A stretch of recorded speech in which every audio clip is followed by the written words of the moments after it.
So yeah, so there is definitely more, I guess, more aggressive forms of breast cancer. And triple negative is what we are seeing is more and more aggressive. And what that means is that we look at hormone receptors, because breast cancer is a hormone driven type of cancer, so is prostate cancer.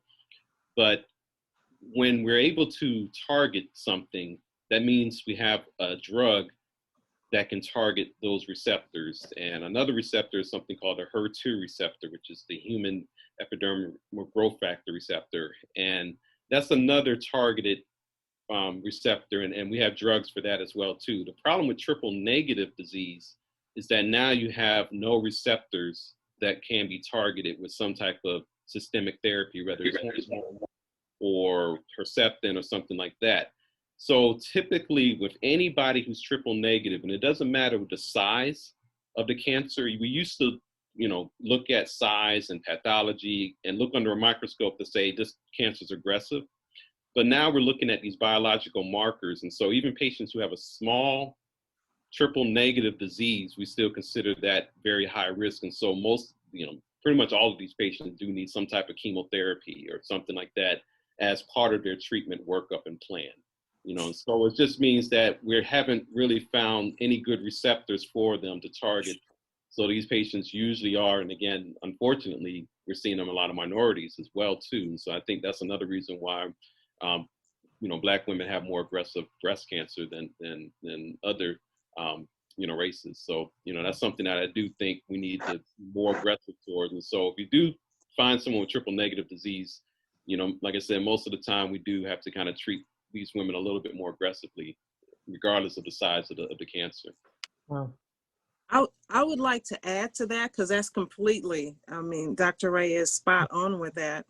The way I discuss triple negative is I'm a tenured nurse, mature. I'm not going to use any other word other than that. And 30 years ago, whenever a woman was seen to be triple negative, they automatically said she was African American. Mm-hmm. And so triple negative was seen at a higher proportion in African Americans. Now today, triple negative is across the spectrum with every race of women. And when I have a patient that explains triple negative, that's what we call the prognostic panel. And it begins with estrogen, progesterone, and then the HER2. And Dr. Ray explained HER2. And basically, I explain to women, if you're triple negative, it's like a fire. So if we have a fire in a basket that is wood, we know to put water on it. If we have a fire in a basket that's oil, it's that baking soda. I'm from the South, so you throw that baking soda. If it's electrical, you pull it from the source or the electricity. The problem with triple negative is you don't have a pinpoint or a specific chemotherapy. So women with triple negative breast cancer get the highest level of chemotherapy because of that small chance for triple negative of being metastatic. And whether it's metastatic in a small portion, which Dr. Ray, that's especially important for our radiation oncologists with those triple negative patients. We look at that modality of radiation oncology at a whole different perspective. And Dr. Ray is looking at that because is it a small area we're looking at, or is it a vast area? So with triple negative, how do we put out that fire? Because if we know you're estrogen positive, we look at a different chemotherapy subset. And then we look at, after that point, you being on as women call it, my hormone blocker pill for estrogen. Progesterone, you look at a different modality. HER2 positive is a different.